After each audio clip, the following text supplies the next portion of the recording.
Well, here I hope we are. My dears, I am so looking forward to reading this story that I'm going to give you tonight.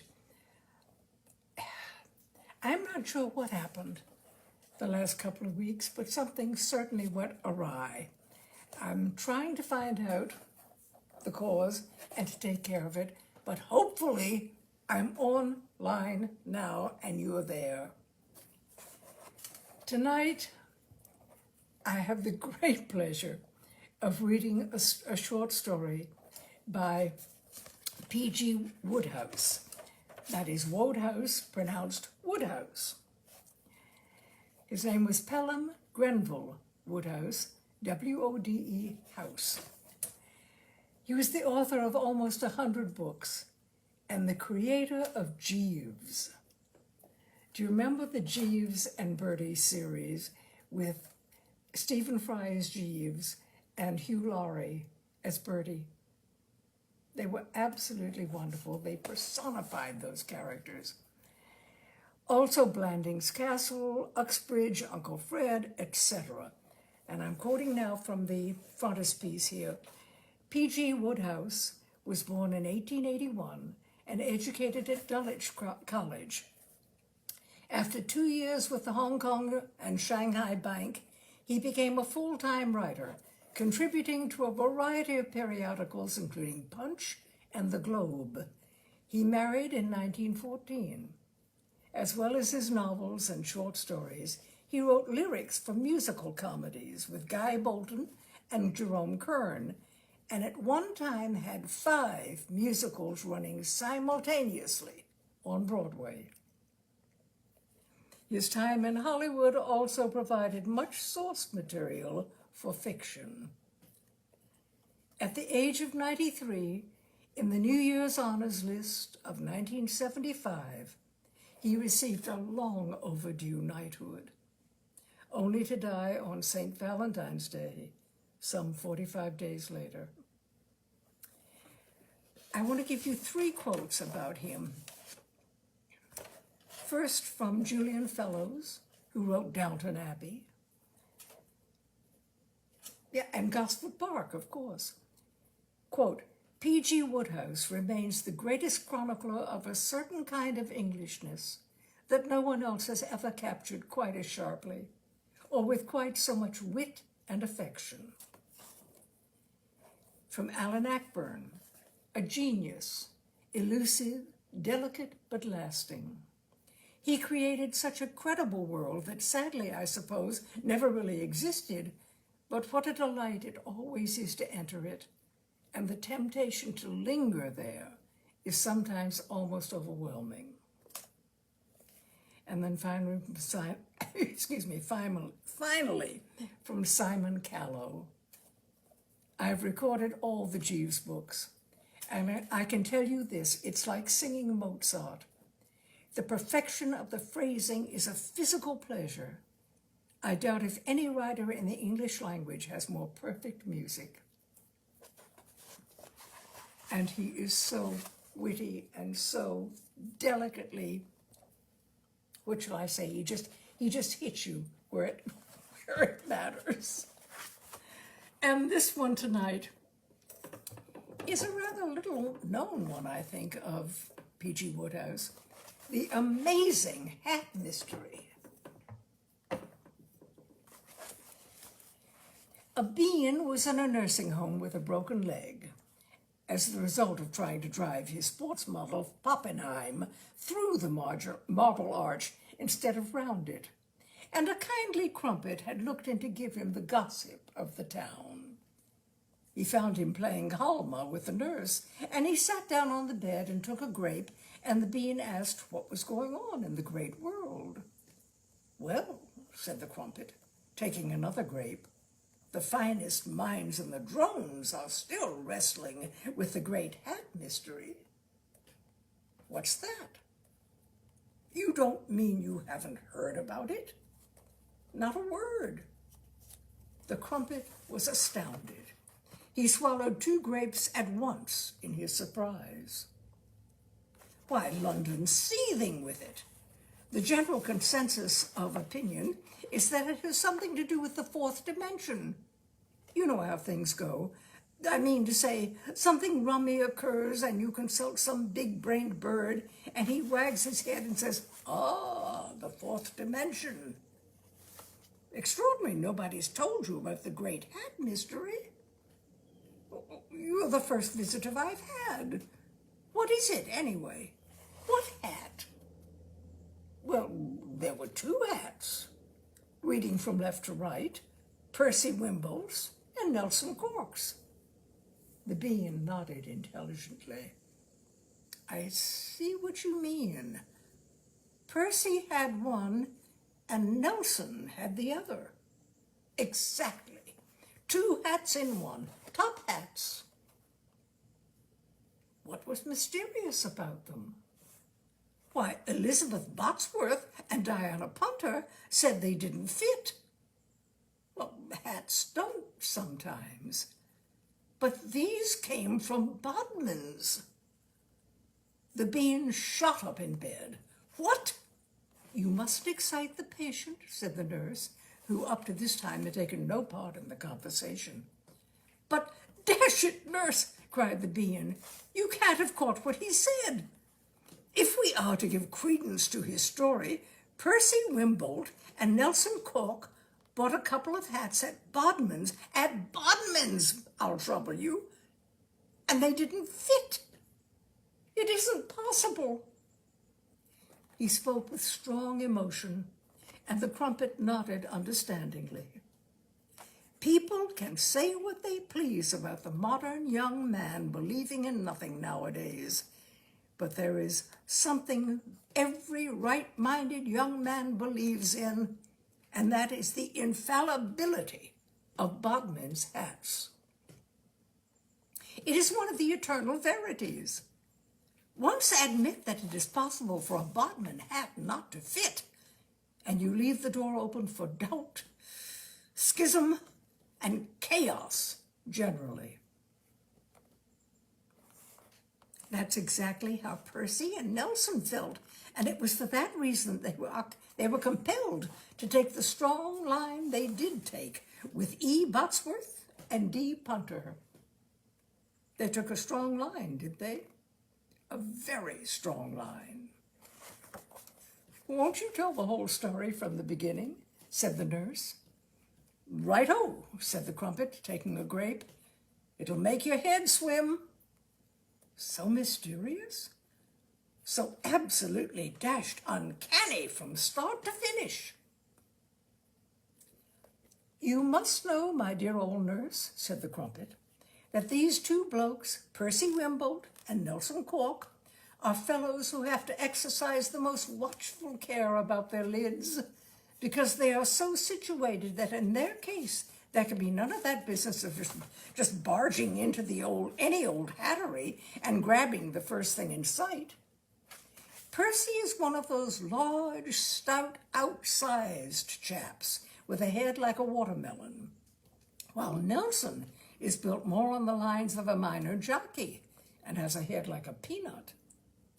You will readily appreciate, therefore, that it requires an artist's hand to fit them properly, and that is why they have always gone to Bodmin. I have heard Percy say that his trust in Bodmin is like the unspotted faith of a young curate in his bishop. And I have no doubt that Nelson would have said the same if he had thought of it. It was at Bodmin's door that they ran into each other on the morning when my story begins. Hello, said Percy. You come to buy a hat? Yes, said Nelson. You come to buy a hat? Yes, said Percy, glancing cautiously about him, saw that he was alone, except for Nelson, of course, and unobserved, and drew closer and lowered his voice. There's a reason. That's rummy, said Nelson. He also spoke in a hushed tone. I have a special reason, too. Percy looked warily about and lowered his voice another notch. Nelson, he said. You know Elizabeth Botsworth? Intimately, said Nelson. Rather a sound young potato, what? Very much so. Pretty. I've often noticed it. Me too. She is so small, so sweet, so dainty, so lively, so... what's the word? That a fellow wouldn't be far out in calling her an angel in human shape. Aren't all angels in human shape? Are they? Said Percy, who was a bit foggy on angels. Well, be that as it may, he went on, his cheeks suffused to a certain extent. I love that girl, Nelson, and she's coming with me to the first day of Ascot, and I'm relying on this new hat of mine to do just that extra bit that's needed in the way of making her reciprocate my passion. Having only met her so far at country houses, I've never yet flashed upon her in a topper. Nelson Cork was staring. Well, if that isn't the most remarkable coincidence I ever came across in my puff, he exclaimed, amazed. I'm buying my new hat for exactly the same reason. A convulsive start shook Percy's massive frame. His eyes bulged. To fascinate Elizabeth Botsworth, he cried, beginning to writhe. No, said Nelson soothingly. Of course not. Elizabeth and I have always been great friends, but nothing more. What I meant was that I, like you, am counting on this forthcoming topper of mine to put me across with the girl I love. Percy stopped writhing. Who is she? He asked, interested. Diana Punter, the niece of my godmother, Omar Punter. It's an odd thing. I've known her all my life, brought up as kids together and so forth, and it's only recently that passion has burgeoned. I now worship that girl, Percy, from the top of her head to the soles of her divine feet. Percy looked dubious. That's a pretty longish distance, isn't it? Diana Punter is one of my closest friends and a charming girl in every respect, but isn't she a bit tall for you, old man? My dear chap, that's what I admire so much about her, her superb statuesqueness, more like a Greek goddess than anything I've struck for years. Besides, she isn't any taller for me than you are for Elizabeth Botsworth. True, admitted Percy. And anyway, I love her, blast it. And I don't propose to argue the point. I love her, I love her, I love her. And we are lunching together the first day of Ascot. At Ascot?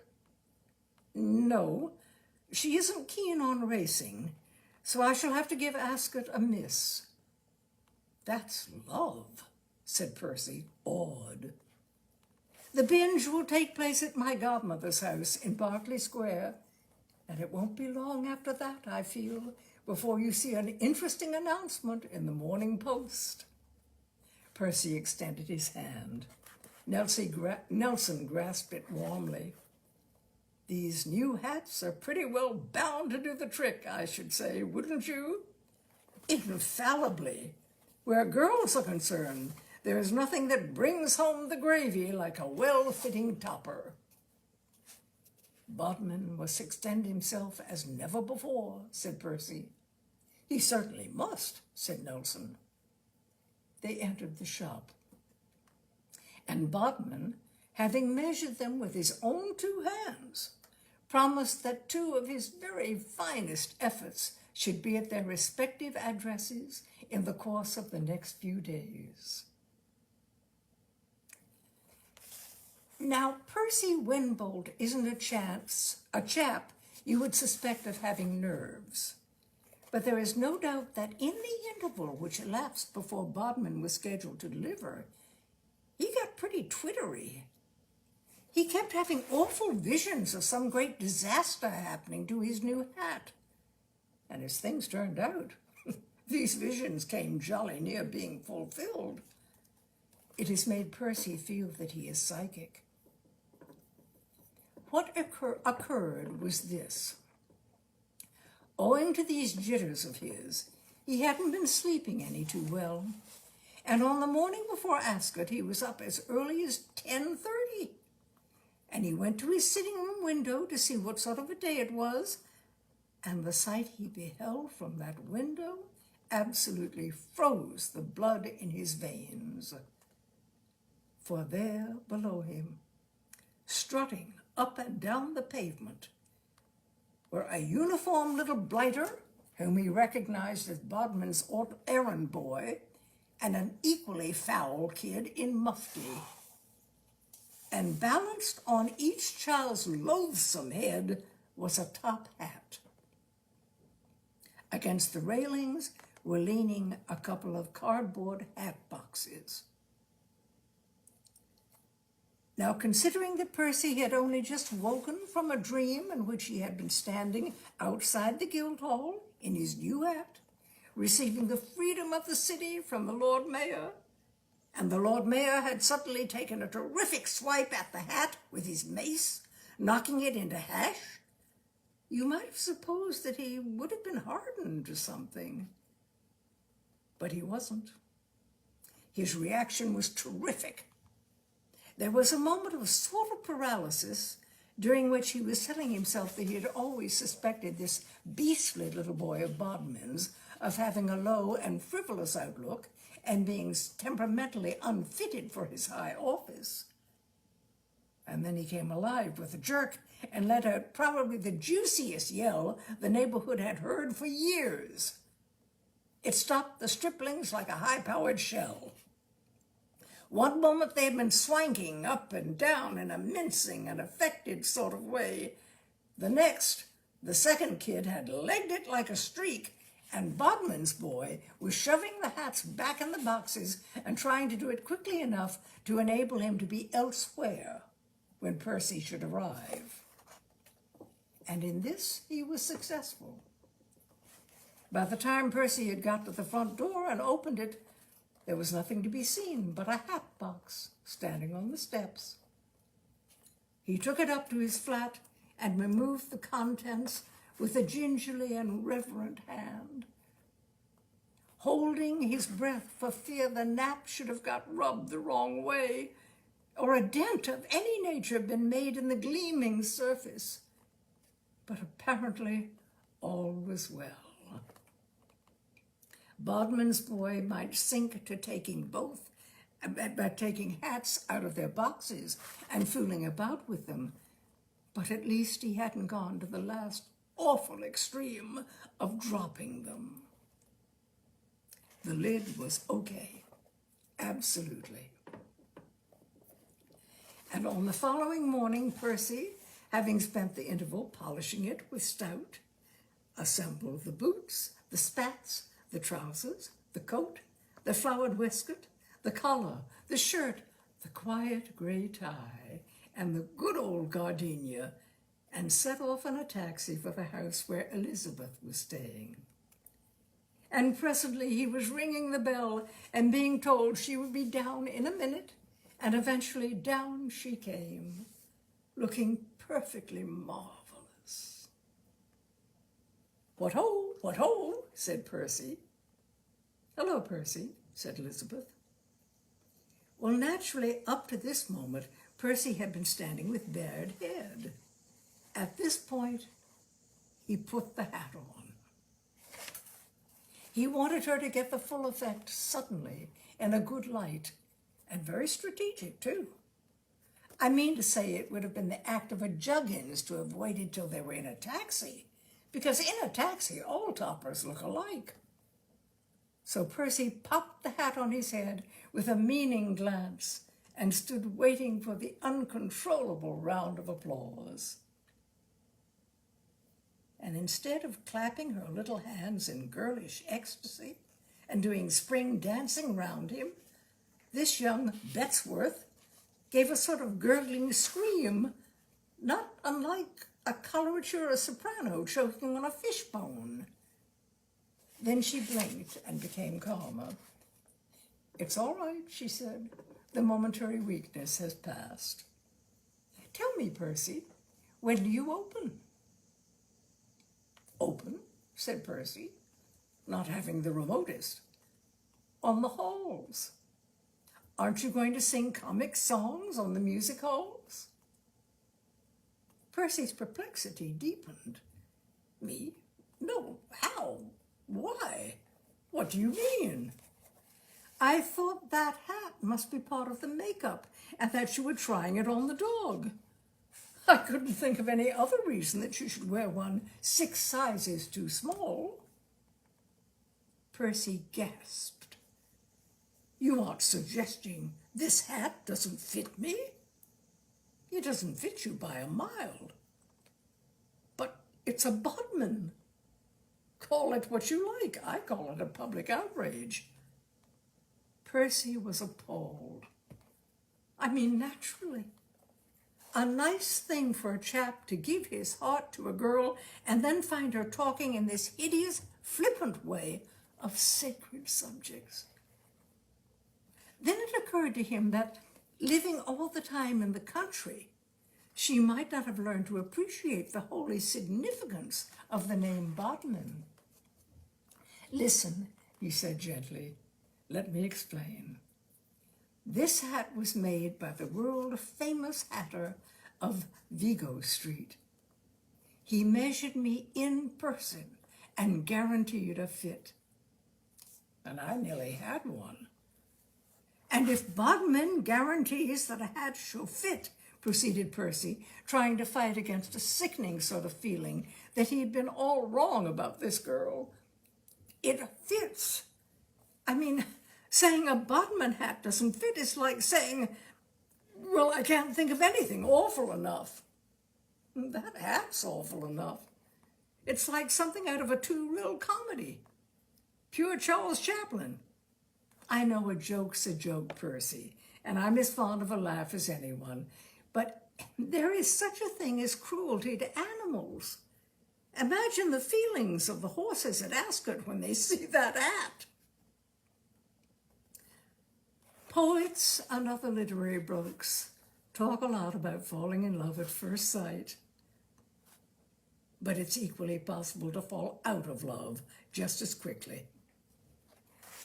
One moment this girl was the be-all and the end-all, as you might say, of Percy Wimbled's life.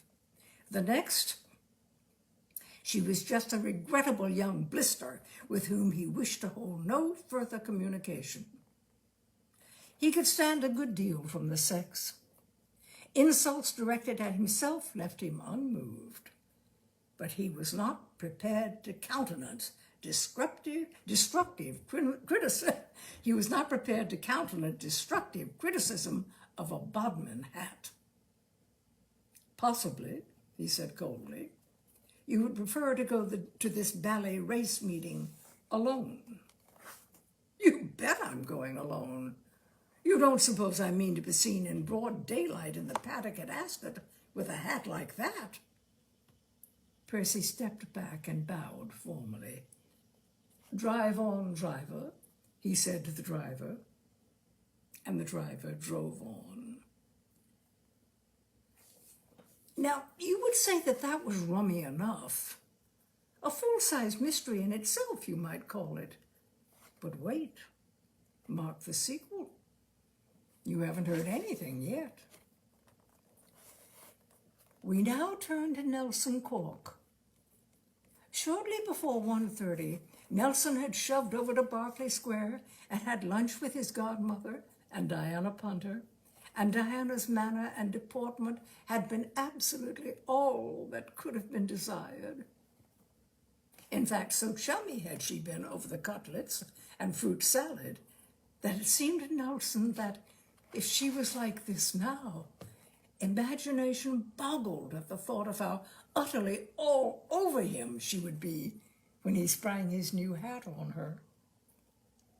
So when the meal was concluded and coffee had been drunk and old Lady Punter had gone up to her boudoir with a digestive tablet and a sex novel, He thought it would be a sound move to invite her to come for a stroll along Bond Street.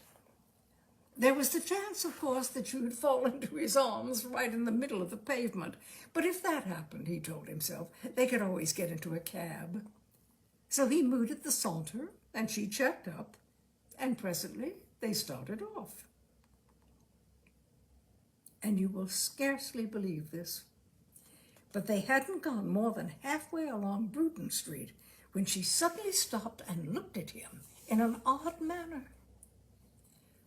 "I don't want to be personal, Nelson," she said, "but really I do think you ought to take the trouble to get measured for your hats."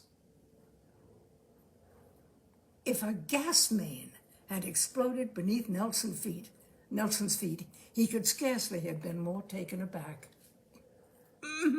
He gasped. He could scarcely believe that he had heard aright. "It's the only way with a head like yours. I know it's a temptation for a lazy man to go into a shop and just take whatever is offered him, but the result is so sloppy. The thing you're wearing now looks like an extinguisher." Nelson was telling himself that he must be strong.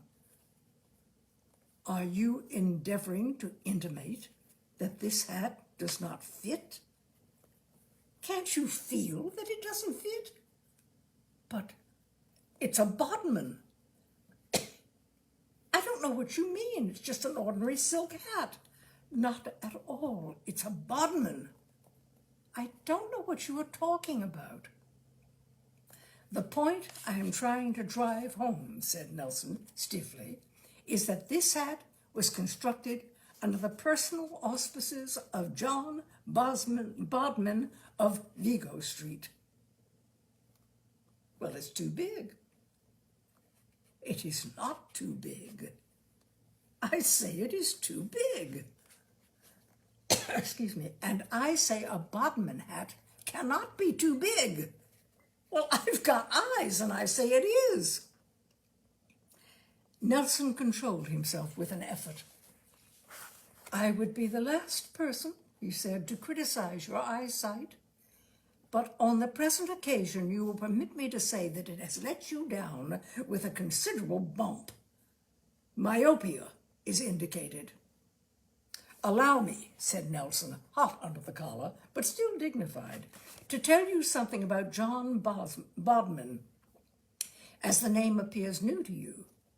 John is the last of a long line of Bodmans, all of whom have made hats assiduously for the nobility and gentry all their lives. Hats are in John Bodman's blood." "I don't..." Nelson held up a restraining hand. Over the door of his emporium in Vigo Street, the passers-by may read a significant legend. It runs, "Bespoke hatter to the royal family." That means, in simple language adapted to the lay intelligence, that if the king wants a new topper, he simply ankles round to Bodman's and says, "Good morning, Bodman, we want a topper." He does not ask if it will fit. He takes it for granted that it will fit. He has bespoken John Bodman, and he trusts him blindly. Excuse me. "You don't suppose His Gracious Majesty would bespeak a hatter whose hats did not fit? The whole essence of being a hatter is to make hats that fit, and it is to this end that John Bodman has strained every nerve for years, and that is why I say again, simply and without heat, this hat is a Bodman." Diana was beginning to get a bit peeved. The blood of the punters is hot, and very little is required to steam it up. She tapped Bruton Street with a testy foot. "You always were an obstinate, pig-headed little fiend, Nelson, even as a child. I tell you once more for the last time that that hat is too big. If it were not for the fact that I can see a pair of boots and part of a pair of trousers, I should not know that there was a human being under it. I don't care how much you argue, I still think you ought to be ashamed of yourself for coming out in the thing. Even if you didn't mind for your own sake, you might have considered the feelings of the pedestrians and traffic. Nelson quivered. You do you? Yes, I do. Oh, you do? I said I did. Didn't you hear me?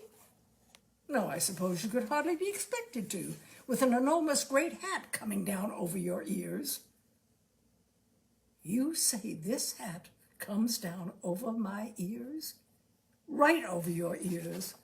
It's a mystery to me why you think it worthwhile to deny it. I fear what follows does not show Nelson Cork in the role of a parfait genteel knight, but in extenuation of his behavior. I must remind you that he and Diana Punter had been brought up as children together, and a dispute between a couple who have shared the same nursery is always liable to degenerate into an exchange of personalities and innuendos. What starts as an academic discussion on hats turns only too swiftly into a raking up of old sores and a grand parade of family skeletons. It was so in this case. At the word mystery, Nelson uttered a nasty laugh. A mystery, eh? As much a mystery, I suppose, as why your Uncle George suddenly left England in the year 1920 without stopping to pack up. Diana's eyes flashed. Her foot struck the pavement another shrewd wallop. Uncle George, she said haughtily, went abroad for his health. You bet he did, retorted Nelson. He knew it was good for him. Anyway, he wouldn't have worn a hat like that. Where they would have put him, if he hadn't been off like a scalded kitten, he wouldn't have worn a hat at all. A small groove was now appearing in the pavement stone on which Diana Punter stood. Well, Uncle George escaped one thing by going abroad, at any rate, she said. He missed the big scandal about your Aunt Clarissa in 1922. Nelson clenched his fists. The jury gave Aunt Clarissa the benefit of the doubt, he said hoarsely. Well, we all know what that means. It was accompanied, if you recollect, by some very strong remarks from the bench. There was a pause. I may be wrong, said Nelson, but I should have thought it ill beseemed a girl whose brother Cyril was warned off the turf in 1924 to haul up her slacks about other people's Aunt Clarissas. Passing lightly over my brother Cyril in 1924, rejoined Diana, what price your cousin Fred in 1927? They glared at one another in silence for a space, each realizing with a pang that the supply of erring relatives had now given out. Diana was still pawing the paving stone, and Nelson was wondering what on earth he could ever have seen in a girl who, in addition to talking subversive drivel about hats, was 8 feet tall and ungainly to boot. While, as for your brother-in-law's niece's sister-in-law, Muriel, began Diana, suddenly brightening. I prefer not to continue this discussion, Nelson checked her with a gesture. It is no pleasure to me, replied Diana with equal coldness, to have to listen to your vapid gibberings. That's the worst of a man who wears his hat over his mouth. He will talk through it. I bid you a very hearty good afternoon, Miss Punter, said Nelson.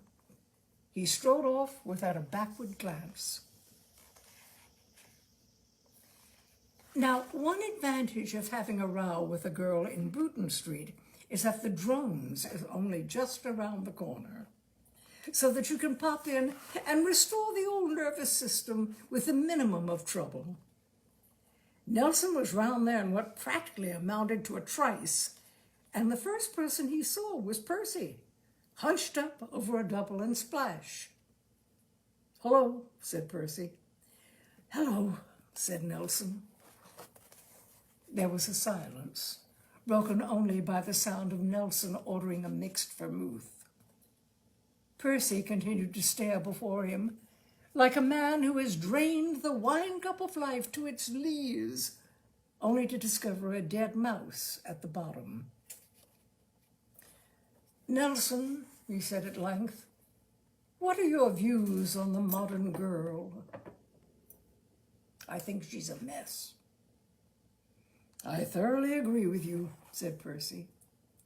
"Of course, Diana Punter is a rare exception, but apart from Diana, I wouldn't give you tuppence for the modern girl. She lacks depth and reverence and has no sense of what is fitting. Hats, for example." "Exactly. But what do you mean Diana Punter is an exception? She's one of the ringleaders, the spearhead of the movement, if you like to put it that way." "Think," said Nelson, sipping his vermouth, "of all the unpleasant qualities of the modern girl. Add them up, double them, and what have you got? Diana Punter.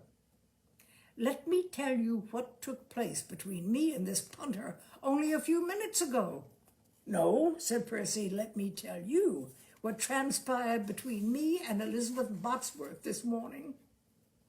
"Nelson, old man, she said my hat, my Bodmin hat, was too small." "You don't mean that?" "Those were her very words." "Well, I'm dashed. Listen, Diana Punter told me my equally Bodmin hat was too large." They stared at one another. "It's the spirit of something," said Nelson. "I don't know what quite, but of something. You see it on all sides. Something very serious has gone wrong with girls nowadays. There is lawlessness and license abroad. And here in England, too." "Well, naturally, you silly ass," said Nelson with some asperity. "When I said abroad, I didn't mean abroad. I meant abroad." He mused for a moment. "I must say, though," he continued, "I am surprised at what you tell me about Elizabeth Botsworth, and inclined to think there must have been some mistake. I have always been a warm admirer of Elizabeth."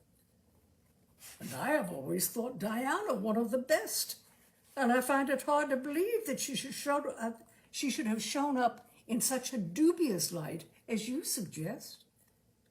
Probably there was a misunderstanding of some kind." "Well, I ticked her off properly anyway." Percy Wimbold shook his head. "You shouldn't have done that, Nelson. You may have wounded her feelings. In my case, of course, I had no alternative but to be pretty crisp with Elizabeth." Nelson Cork clicked his tongue. "A pity," he said. "Elizabeth is sensitive." "So is Diana." "Not so sensitive as Elizabeth. I should say, at a venture, about 5 times as sensitive as Elizabeth. However, we must not quarrel about a point like that, old man. The fact that emerges is that we both seem to have been badly treated. I think I shall toddle home and take an aspirin." "Me too." They went off to the cloakroom where their hats were, and Percy put his on. "Surely," he said, "nobody but a half-witted little pipsqueak who can't see straight would say this was too small." "It isn't a bit too small," said Nelson. "And take a look at this one.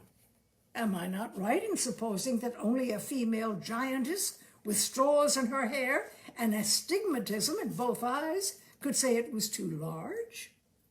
It's a lovely fit."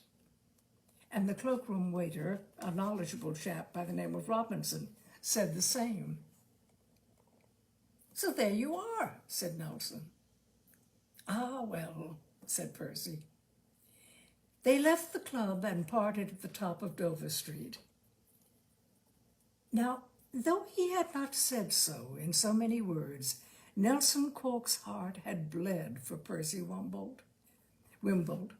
He knew the other's fine sensibilities, and he could guess how deeply they must have been gashed by this unfortunate breaking off of diplomatic relations with the girl he loved.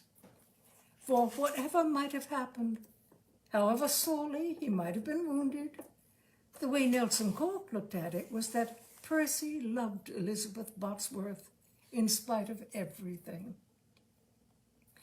What was required here, felt Nelson, was a tactful mediator, a kindly, sensible friend of both parties who could hitch up his socks and plunge in and heal the breach. So the moment he had got rid of Percy outside the club, he hurried round to the house where Elizabeth was staying and was lucky enough to catch her on the front doorsteps. For naturally, Elizabeth hadn't gone off to Ascot by herself. Directly Percy was out of sight, she had told the taxi man to drive her home. And she had been occupying the intervals since the painful scene in thinking of things she wished she had said to him and taking her hostess's dog for a run. A Pekingese called Clarkson. She seemed very pleased to see Nelson and started to prattle of this and that, her whole demeanor that of a girl who, after having been compelled to associate for a while with the underworld, has at last found a kindred soul. And the more he listened, the more he wanted to go on listening. And the more he looked at her, the more he felt that a lifetime spent in gazing at Elizabeth Botsworth would be a lifetime dashed well spent.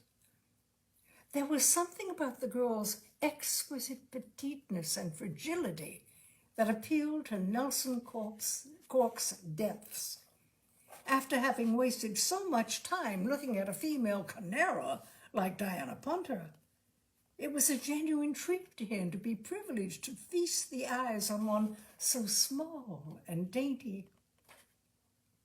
And what with one thing and another, he found the most extraordinary difficulty in lugging Percy into the conversation. They strolled along, chatting, and mark you, Elizabeth Botsworth was a girl a fellow could chat with without getting a crick in the neck from goggling up at her, the way you had to do when you took the air with Diana Punter. Nelson realized now that talking to Diana Punter had been like trying to exchange thoughts with a flagpole sitter. He was surprised that this had never occurred to him before. "You know, you're looking perfectly ripping, Elizabeth," he said. "How funny," said the girl. "I was just going to say the same thing about you." "Not really." "Yes, I was. After some of the gargoyles I've seen lately," Percy Wimbold is an example that springs to the mind, "it's such a relief to be with a man who really knows how to turn himself out." Now that the Percy motif had been introduced, it should have been a simple task for Nelson to turn the talk to the subject of his absent friend, but somehow he didn't. Instead, he just simpered a bit and said, "Oh, no, I say, really, do you mean that?" "I do indeed," said Elizabeth earnestly. "It's your hat, principally, I think. I don't know why it is, but ever since a child, I have been intensely sensitive to hats.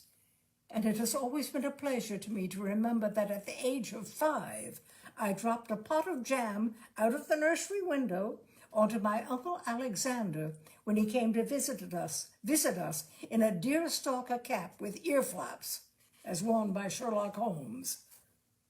I consider the hat the final test of a man. Now yours is perfect.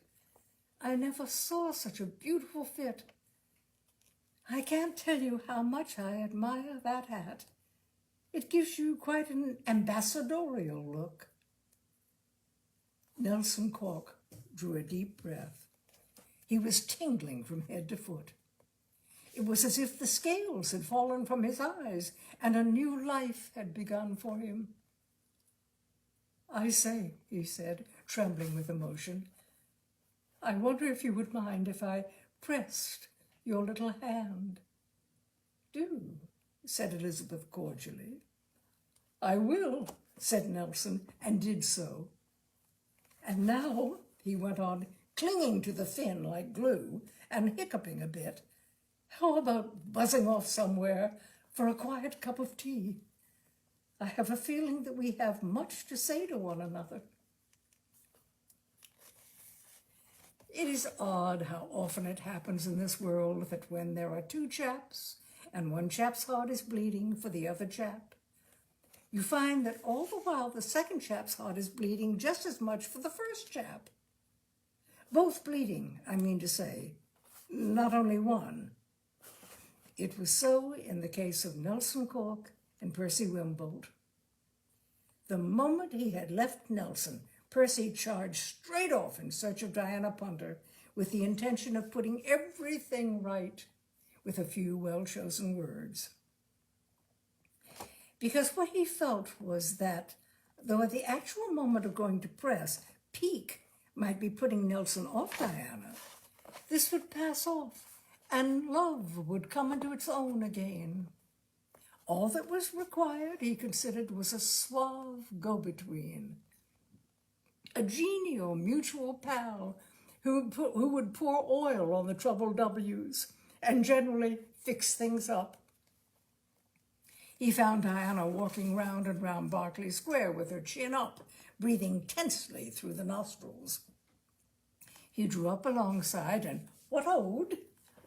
And as she beheld him, the cold, hard gleam in her eyes changed to a light of cordiality. She appeared charmed to see him, and at once embarked on an animated conversation. And with every word she spoke, his conviction deepened that of all the ways of passing a summer afternoon, there was none fruitier than having a friendly hike with Diana Punter. And it was not only her talk that enchanted him. He was equally fascinated by that wonderful physique of hers. When he considered that he had actually wasted several valuable minutes that day conversing with a young shrimp like Elizabeth Botsworth, he could have kicked himself. Here, he reflected, as they walked round the square, was a girl whose ear was more or less on a level with a fellow's mouth, so that such observations as he might make were enabled to get from point to point with the least possible delay. Talking to Elizabeth Botsworth had always been like bellowing down a well in the hope of attracting the attention of one of the smaller infusoria at the bottom. It surprised him that he had been so long in coming to this conclusion. He was awakened from this reverie by hearing his companion utter the name of Nelson Cork. "I beg your pardon?" he said. "I was saying," said Diana, "that Nelson Cork is a wretched little undersized blob who, if he were not too lazy to work, would long since have signed up with some good troop of midgets." "Oh, would you say that?" "I would say more than that," said Diana firmly. "I tell you, Percy, that what makes life so ghastly for girls, what causes girls to get gray hair and go into convents, is the fact that it is not always possible for them to avoid being seen in public with men like Nelson Cork. I trust I am not uncharitable. I try to view these things in a broad-minded way, saying to myself that if a man looks like something that has come out from under a flat stone, it is his misfortune rather than his fault, and that he is more to be pitied than censured.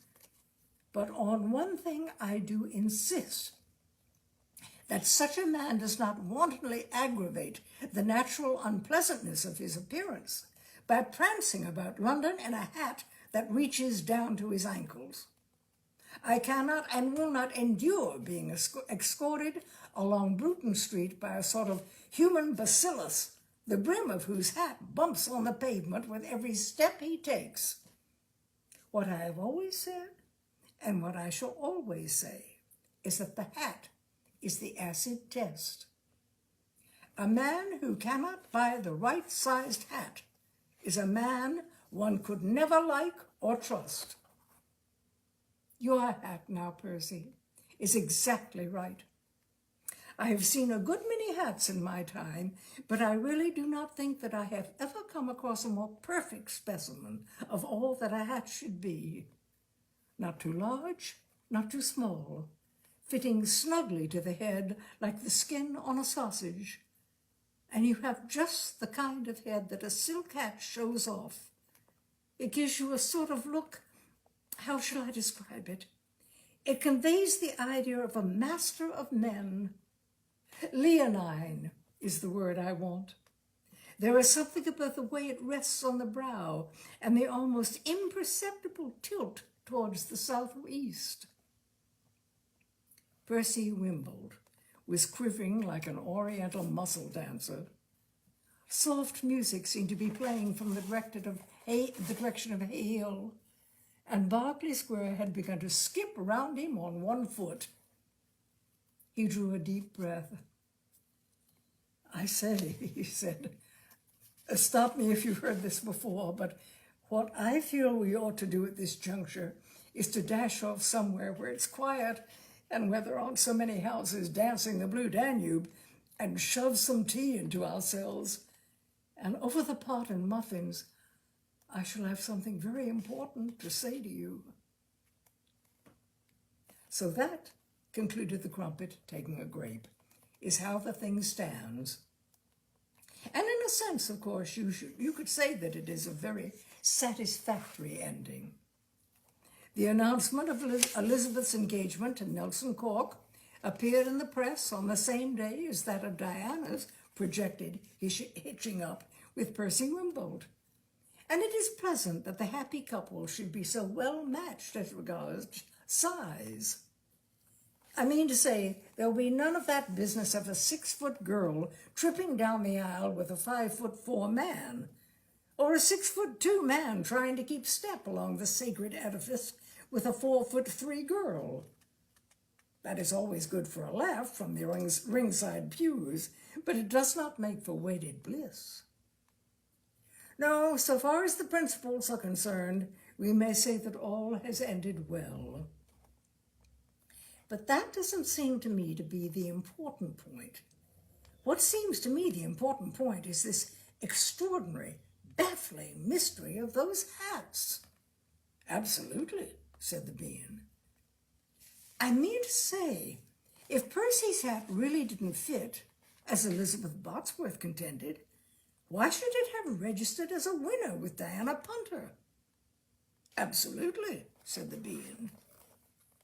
"And conversely, if Nelson's hat was the total loss which Diana Punter considered it, why, only a brief while later, was it going like a breeze with Elizabeth Botsworth?" "Absolutely," said the Bean. "The whole thing is utterly inscrutable." It was at this point that the nurse gave signs of wishing to catch the speaker's eye. "Shall I tell you what I think?" "Say on, my dear young pillow smoother." "I believe Bodman's boy must have got those hats mixed, when he was putting them back in the boxes, I mean." The Crumpet shook his head and took a grape. "And then at the club, they got the right ones again." The Crumpet smiled indulgently. "Ingenious," he said, taking a grape. "Quite ingenious, but a little far-fetched. No, I prefer to think the whole thing, as I say, has something to do with the fourth dimension. I am convinced that that is the true explanation, if our minds could only grasp it." "Absolutely," said the Bean.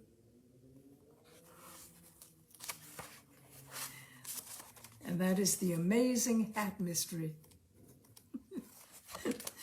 by PG Wodehouse, one of so many absolutely delicious short stories, and the novels as well, Blandings, and I mean, it's just, it's just a world of treasures, and so gentle, gentle, gentle English humor. I hope you've enjoyed it. I loved reading it. I'm a little bouleversée today, I think, because of the heat, but I hope I've managed to bring it over sufficiently for you to enjoy it. If so, that is it, my dears, for Tales and Cocktails for tonight. And I trust there was no difficulty in this broadcasting tonight. If not, great. And I will see you next Wednesday at 6 o'clock for Tales and Cocktails. Thank you, one and all.